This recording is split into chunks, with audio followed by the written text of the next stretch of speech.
There are very few launchers left. What our military has done is amazing. They wiped out almost 20%, maybe 22, 23%, but the rest are going very quickly. And the missiles have been largely knocked out. The drones have been knocked down, and we're hitting where they make the drones. We know them all. Presiden Donald Trump mengeklaim serangan gabungan aliansi Amerika Serikat dan Israel telah melumpuhkan kekuatan militer Iran. Tapi faktanya, Teheran justru membalas dengan menghujani pangkalan militer AS dan wilayah Israel dengan ratusan drone dan rudal balistik. Di tengah keunggulan teknologi militer Barat, Iran rupanya tidak bermain dengan cara yang sama. Mereka berdiri pada strategi khusus yang dirancang untuk membuat lawan kehabisan amunisi dan kelelahan. Seperti apa strategi itu? Mari kita bedah dalam video berikut.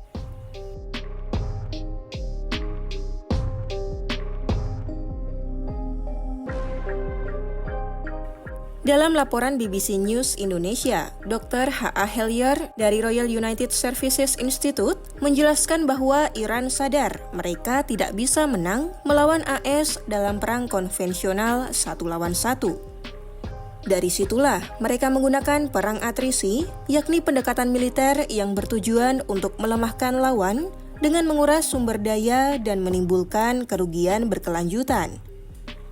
Nicole Grajewski dari Sciences Po Prancis menyebut, Iran ingin membuat konflik ini menjadi berlarut-larut, mahal secara ekonomi, dan tersebar di seluruh penjuru kawasan. Sederhananya, IRGC tak butuh menghancurkan keseluruhan armada Amerika. Mereka cukup memastikan setiap peluru yang ditembakkan AS harganya jauh lebih mahal daripada target yang dihancurkan Teheran. Strategi ini akan membuat kemenangan pihak lawan terasa hambar karena ongkos yang harus dibayar terlalu tinggi dan tidak pasti. Disinilah tulang punggung Iran, rudal dan drone bekerja di medan perang. Meski digempur selama perang 12 hari dalam operasi Midnight Hammer 2025 lalu, cadangan rudal Iran masih menjadi misteri. Israel memperkirakan hingga Februari 2026, Iran masih memegang sekitar 2.500 rudal balistik. Dua nama yang paling ditakuti adalah Sejil dengan jangkauan 2.000 km dan Fatah, rudal hipersonik yang mampu menembus pertahanan udara tercanggih sekalipun. Namun, strategi cerdik Iran ada pada penggunaan drone Shahed. Teheran memproduksi puluhan ribu drone murah ini. Bukan sekadar meledakkan target, drone ini diciptakan sebagai umpan untuk musuh. Dengan mengirim gelombang drone murah, Iran memaksa AS dan Israel untuk menggunakan rudal pencegat yang harganya mencapai jutaan dolar. Pengurasan kemampuan inilah yang akan membuat musuh kelelahan untuk menghadapi serangan dari Teheran.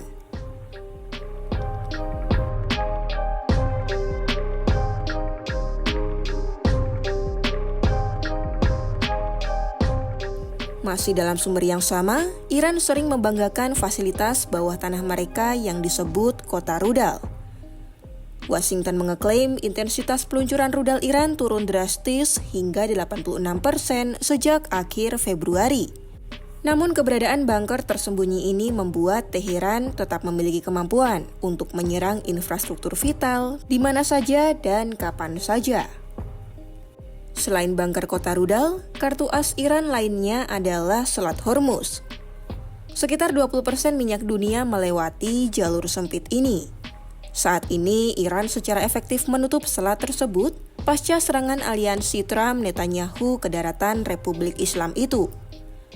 Gangguan kecil di jalur ini akan memicu krisis energi global, dan inilah cara Iran menyandera ekonomi dunia untuk menekan Washington agar menghentikan agresi mereka. Secara personil, Iran adalah raksasa dengan 610.000 personil aktif, termasuk 190.000 anggota elit Korps Garda Revolusi Islam yang siap untuk konflik jangka panjang. Namun, kekuatan Iran bukan hanya di dalam negeri. Mereka memiliki poros perlawanan, yakni Houthi di Yaman, kelompok bersenjata di Irak, Hizbullah di Lebanon, dan Hamas di Palestina. Meski jaringan ini terpukul hebat sejak Oktober 2023 akibat serangan di Gaza, sejarah menunjukkan Iran sangat tangguh dalam menghadapi tekanan luar selama elit politik di dalam negeri tetap bersatu.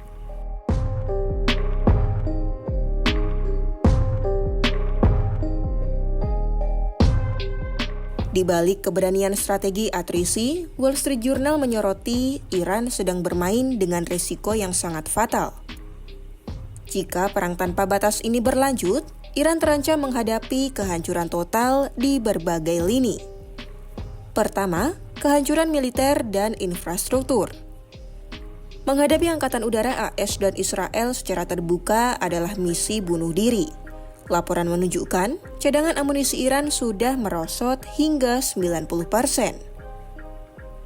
Tanpa kemampuan memproduksi rudal secepat mereka menembakkannya, Iran akan segera hancur dengan sistem pertahanan udara yang sudah terkubur puing. Kedua, krisis kepemimpinan dan eksistensi rezim. Kematian pemimpin tertinggi Ayatollah Ali Khamenei telah menciptakan lubang besar dalam struktur kekuasaan. Tanpa penerus yang jelas, Iran kini berada dalam vakum kekuasaan di tengah gempuran musuh AS dan Israel. Tel Aviv bahkan secara terang-terangan menyatakan akan terus menargetkan siapapun yang naik menjadi pemimpin berikutnya. Ini bukan lagi sekadar perang wilayah, tapi upaya nyata untuk memaksakan perubahan rezim. Ketiga, isolasi dan kebangkrutan. Dengan menyerang negara-negara tetangga di Teluk, Iran telah mengubah kawan menjadi lawan. Negara-negara Arab yang sebelumnya netral kini dipaksa mendukung aksi AS demi keamanan mereka sendiri. Akibatnya, ekonomi Iran yang sudah rapuh terancam bangkrut total karena sanksi keuangan baru yang datang dari tetangganya sendiri. Bahkan strategi pertahanan mosaik atau desentralisasi militer Iran kini dipertanyakan. Jika komunikasi pusat terputus total, koordinasi nasional akan runtuh dan teknologi modern AS akan dengan mudah melacak sisa-sisa pasukan mereka di pegunungan pedalaman. Hari ini, Iran sedang melakukan taruhan besar. Mereka sedang menekan tetangga di Teluk untuk menekan AS agar melakukan negosiasi atau gencatan senjata. Namun, strategi ini berisiko tinggi karena balasan Teheran mengancam negara-negara Teluk. Apakah strategi ini akan berhasil menyelamatkan Teheran atau justru jadi bumerang yang menghancurkan dari dalam? Pantau perkembangan konflik Iran dengan aliansi AS Israel di Timur Tengah hanya di YouTube Kompas.com.